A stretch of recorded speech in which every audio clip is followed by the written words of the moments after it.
What happens when Hollywood's most legendary tough guy meets late-night television's most politically charged host? You won't believe what unfolds when Clint Eastwood sits down with Jimmy Kimmel in what was supposed to be a routine promotional interview. This isn't just another celebrity spat. This is a masterclass in how quickly respect can turn to contempt, how professionalism can crumble in seconds, and how one host's relentless agenda can push even the most composed guest past their breaking point. Before we get into this incredible story, make sure you hit that subscribe button and drop a comment below, because you're not going to believe what unfolds when these two titans clash in what becomes one of the most uncomfortable moments in late-night television history: the atmosphere. In Studio 6B was electric as the cameras rolled for what everyone expected to be a standard promotional appearance. Clint Eastwood, at 94 years old, had agreed to appear on Jimmy Kimmel Live to discuss his latest directorial project, a gritty war drama that had already generated Oscar buzz. The legendary actor and filmmaker, dressed in his characteristic, understated style with a simple black jacket and white shirt, settled into the guest chair with the quiet confidence that had defined his six-decade career. Kimmel, sporting his usual smug grin and perfectly styled hair, opened with what seemed like standard pleasantries. "Clint Eastwood, everybody. The man, the myth, the legend. How are you feeling tonight?" The audience erupted in applause, clearly thrilled to see the Hollywood icon in person. Eastwood nodded politely, his weathered face showing just the hint of a smile. "I'm doing well, Jimmy. Thanks for having me on." But seasoned viewers who knew Kimmel's style could sense something brewing beneath the surface. The host's eyes had that familiar glint, the same look he got when he was preparing to ambush a guest with political commentary disguised as humor.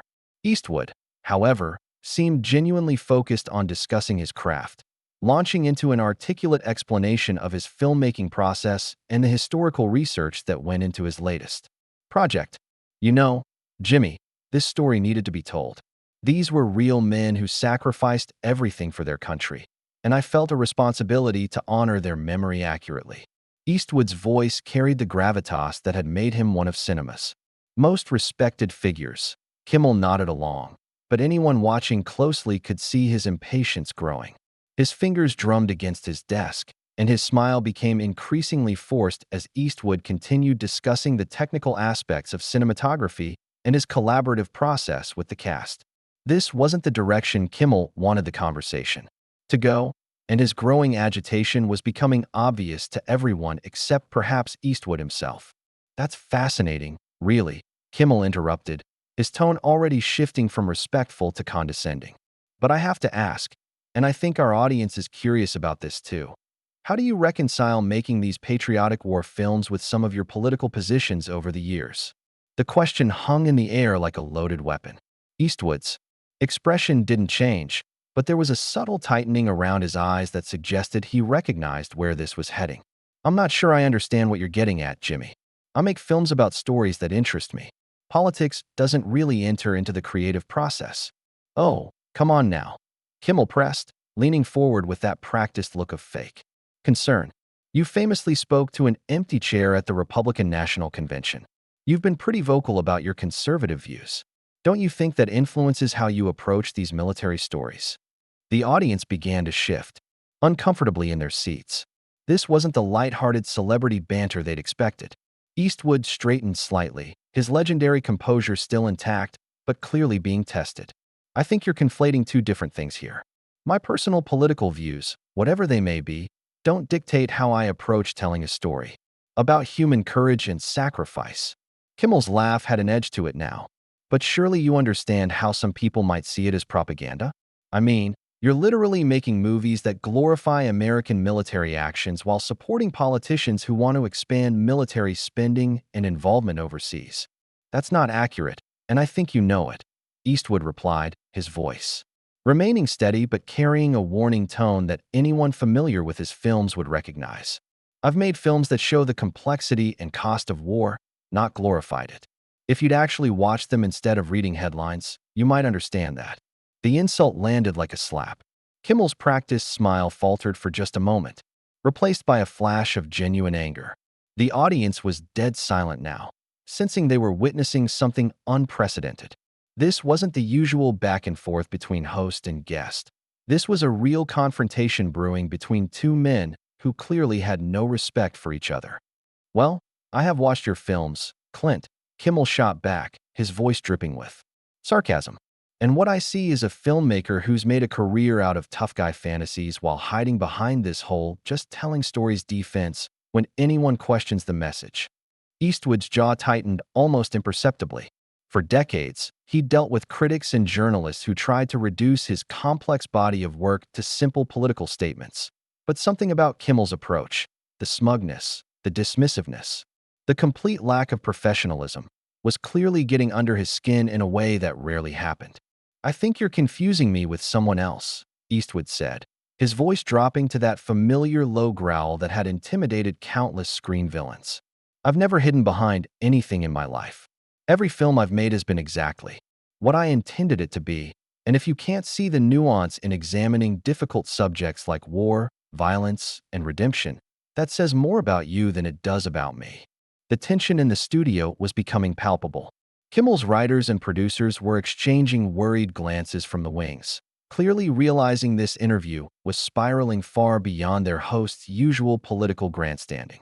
But instead of backing down or changing direction, Kimmel seemed energized by the conflict, as if he sensed an opportunity to score points against a conservative Hollywood figure. "Nuance," Kimmel scoffed.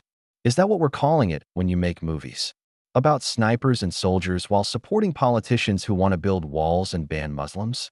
Because from where I sit, it looks like you're just using your platform to push a pretty specific agenda." The accusation was so far off base and so deliberately inflammatory that even some audience members began to murmur their disapproval. Eastwood had spent his career crafting complex, morally ambiguous characters and stories that defied simple political categorization, and anyone with even a passing familiarity with his work knew Kimmel was either being deliberately dishonest or was genuinely ignorant about the films he was criticizing. Eastwood leaned back in his chair, studying Kimmel with the same intense gaze he'd used to stare down outlaws in countless westerns. "You know what your problem is, Jimmy? You think being clever means being cruel. You think asking loaded questions makes you some kind of journalist. But all you're really doing is showing everyone in this room exactly who you are." The words hit Kimmel like a physical blow. His face flushed red, and for a moment, his carefully constructed television persona completely cracked. "And who am I exactly?" he demanded, his voice rising slightly. "You're a guy sitting behind a desk, making jokes about people you don't understand, trying to score cheap points with an audience that deserves better than this kind of ambush journalism."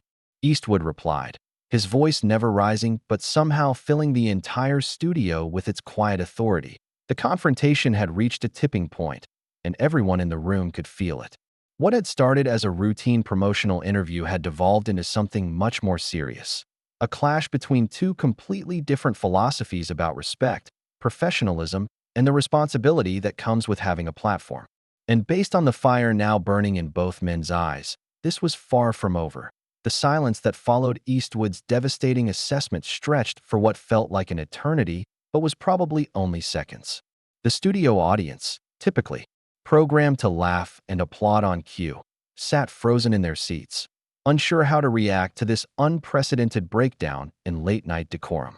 Camera operators glanced nervously at their directors, who were frantically trying to decide whether to cut to commercial or let this train wreck continue rolling. But Kimmel's face had gone through several shades of red, finally settling on a deep crimson that made his perfectly applied makeup look garish under the harsh studio lights. His hands, which usually gestured smoothly as he delivered practice jokes, were now gripping the edge of his desk so tightly his knuckles had turned white. When he finally spoke, his voice had lost all pretense of television polish. "You know what, Clint? I think you're the one who doesn't understand. This isn't 1975 anymore.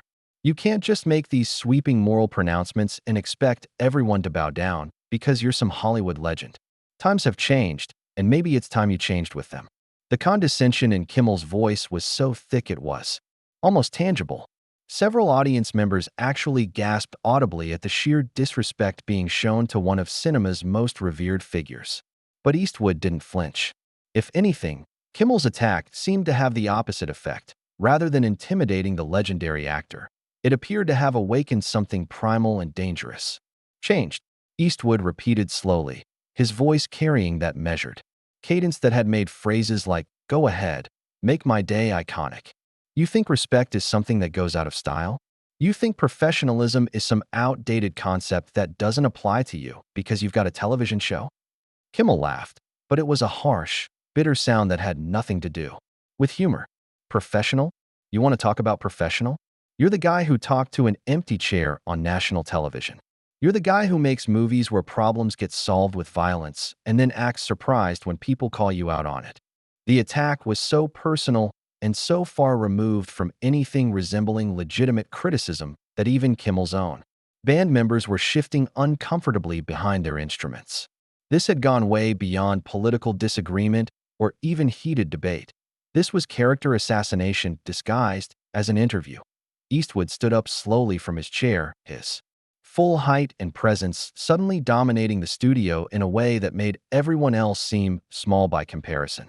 The simple act of rising to his feet somehow changed the entire dynamic of the room.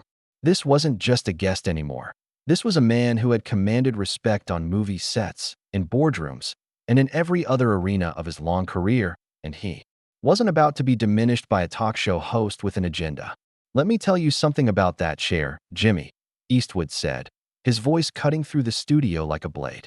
That chair represented every politician who makes promises they don't keep, who says one thing and does another, who treats the American people like they're too stupid to see through the lies.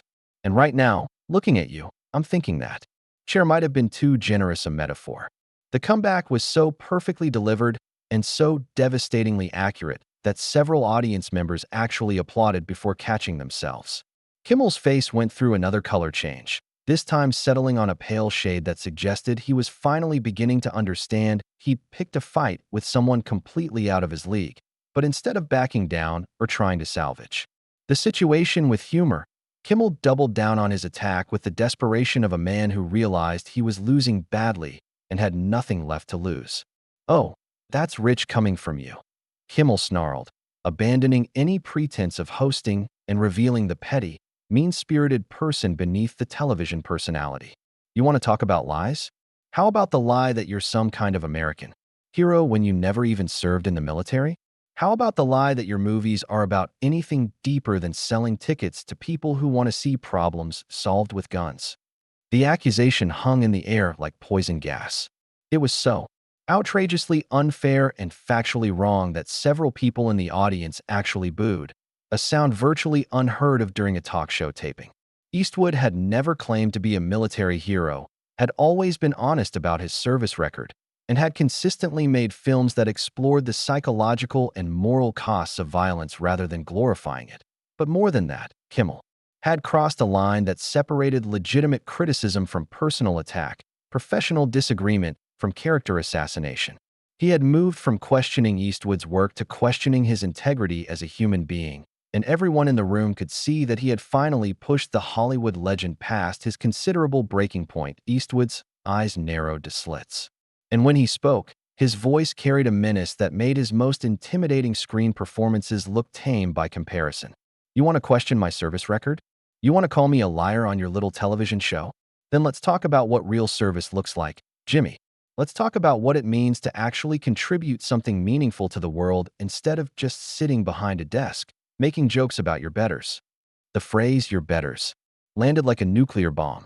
It was the kind of old-school put-down that hadn't been heard in polite society for decades, delivered with such quiet authority that it seemed to suck all the oxygen out of the room. Kimmel's mouth opened and closed like a fish gasping for air, clearly struggling to process what had just happened to him on his own show. "My betters?" Kimmel finally managed to sputter, his voice cracking slightly. "Are you serious right now? You think you're better than me because you made some movies? Because you're older? Because you've got this whole tough guy act that people buy into?" "I don't think anything," Eastwood replied with devastating simplicity. "I know what I've accomplished in my life. I know what I've contributed. I know what I've built and what I've created and what I've given back. And I know that 30 years from now, nobody's going to remember your name or your show, but they'll still be watching the films I made because I actually had something to say." The prediction was so brutal and so probably accurate that it left Kimmel speechless for several long seconds. The entire studio seemed to hold its breath, waiting to see how the host would respond to having his entire career dismissed so effortlessly and completely. When Kimmel finally found his voice, it was shaking with rage and humiliation. "Get off my show," he said, his words coming out in a harsh whisper that somehow carried more menace than if he had shouted. "Seriously, just get off my show right now." But Eastwood wasn't finished. The decades of dealing with critics, journalists, and industry figures who had questioned his work, his politics, and his methods had all been leading to this moment. This was his chance to speak truth to the kind of power that had been tearing down everything he valued about American culture and discourse. "Your show," Eastwood said, his voice rising for the first time since the confrontation began. "This isn't your show, Jimmy. This is supposed to be a place where people can come and talk about their work, share their stories, maybe entertain folks who work hard all day and just want to laugh a little before they go to bed. But you've turned it into your personal political platform where you ambush guests and try to destroy them if they don't think exactly like you do." The accusation was so on target and delivered with such controlled fury that it seemed to physically stagger Kimmel. His producers were now frantically signaling from the wings, clearly desperate to get this disaster under control before it got even worse. But both men were far beyond the point where cooler heads could prevail. What happened next would be talked about for years to come. Kimmel, his face now a mottled purple with rage and embarrassment, stood up behind his desk and pointed a shaking finger at Eastwood. "You sanctimonious old man. You think you can come on my show and lecture me about television? About entertainment? I've been doing this for 20 years. 20 years of what?" Eastwood shot back, his voice now carrying the full weight of his legendary screen presence. 20 years of tearing people down. 20 years of using your platform to attack anyone who doesn't agree with your politics? 20 years of hiding behind jokes when someone calls you out for being a bully. The word bully seemed to hit Kimmel like a physical blow. His entire body seemed to deflate slightly, as if the accusation had struck something deep and true that he'd been trying to hide from himself and everyone else. But instead of backing down, he lashed out with even more venom. "Bully? You're calling me a bully? That's rich coming from the guy who made a career out of playing characters who solve problems with violence. You're nothing but a has-been actor who thinks his tough guy act still works in the real world." The insult was so juvenile and desperate that several audience members actually groaned in embarrassment for their host. But Eastwood didn't rise to the bait. Instead, he did something far more devastating. He smiled. It was a cold, predatory smile that suggested he was finally ready to end this confrontation on his own terms. "You know what, Jimmy? You're absolutely right about one thing. I am old. I've been around long enough to see a lot of people like you come and go. People who think being loud makes them right. People who think being cruel makes them clever. People who mistake cynicism for wisdom and think that tearing others down somehow builds them up." Eastwood began walking slowly around the desk, not in a threatening way, but with the measured pace of a man who had finally decided to speak his mind completely. The camera operators scrambled to follow him, unsure whether they should keep rolling or cut away from what was clearly becoming television history. "But here's what I've learned in all my years," Eastwood continued, his voice carrying to every corner of the studio. "Real strength doesn't come from having a platform or a microphone or an audience full of people who laugh at your jokes. Real strength comes from how you treat people when you have power over them. Real strength comes from building something instead of just tearing it down." Kimmel tried to interrupt, but Eastwood held up a hand that somehow commanded silence from everyone in the room. "I've made 91 films in my career. Some of them were good, some of them weren't. But every single one of them was made with the intention of telling a story that mattered, of exploring what it means to be human in difficult circumstances. I've tried to create characters who struggle with moral complexity, who face real consequences for their actions, who have to live with the choices they make." The speech was being delivered with such quiet authority that even the production crew had stopped their frantic signaling and were listening intently. This wasn't just a celebrity meltdown. This was a masterclass in dignity under fire from someone who had spent 7 decades learning how to command respect. "But you," Eastwood continued, his gaze never leaving Kimmel's face, "you've built your career on the opposite approach. You tear people down for sport. You ambush guests who come here expecting to be treated with basic human decency. You hide behind your writers and your audience and your network, and you use all that protection to attack people who can't fight back the same way. Kimmel's mouth was opening and closing like a fish, but no words were coming out. The devastating accuracy of Eastwood's assessment had clearly hit home in a way that no amount of prepared comebacks could counter. And the worst part, Eastwood said, his voice dropping to that familiar whisper that somehow carried more authority than any shout, is that you've convinced yourself that this makes you some kind of warrior for justice. That attacking people who disagree with you somehow makes you a defender of truth. But all you really are is a small man with a big platform, using your power to make other people feel as small as you do inside. The silence that followed was absolutely deafening. Even the air conditioning seemed to have stopped humming. Kimmel stood frozen behind his desk, his face cycling through emotions too quickly to track. Humiliation, rage, recognition, and something that might have been shame all flickered across his features in rapid succession. Finally, Kimmel found his voice, but it came out as a strangled whisper. "Security," he managed to croak. "Get security in here now." But Eastwood was already moving toward the exit, his business clearly finished. He paused at the edge of the stage and turned back one final time, his weathered face showing not anger or satisfaction, but something closer to pity. "You know what the real tragedy is, Jimmy? You actually had the chance to do something meaningful with this platform. You could have used it to bring people together, to celebrate the things that make us human, to give folks a reason to smile at the end of a hard day. Instead, you chose to use it as a weapon. And that says everything anyone needs to know about the kind of man you really are." With that, Clint Eastwood walked off the Jimmy Kimmel Live stage for the last time, leaving behind a studio full of stunned silence and one utterly destroyed talk show host.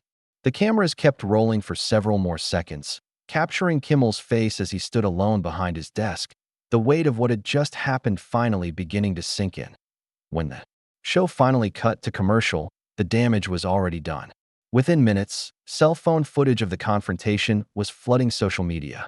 The audience members who had witnessed the exchange were already posting their accounts of what they'd seen, and the consensus was unanimous. They had just watched one of television's most respected figures completely dismantle one of its most arrogant. As Eastwood disappeared through the studio exit, he left behind more than just a humiliated talk show host. He had delivered a master class in dignity, a demonstration of what real strength looked like, and a reminder that respect isn't something that comes automatically with age or success. It's something that has to be earned through how you treat others, especially when you have the power to treat them badly. The confrontation was over, but its impact would resonate far beyond the walls of Studio 6B. In less than 20 minutes, Clint Eastwood had reminded everyone watching what it meant to stand up for principles, to refuse to be diminished by those who mistake cruelty for cleverness, and to walk away from a fight as the winner simply by refusing to lower yourself to your opponent's level. The legend had left the building, but the lesson he taught would linger long after the cameras stopped rolling.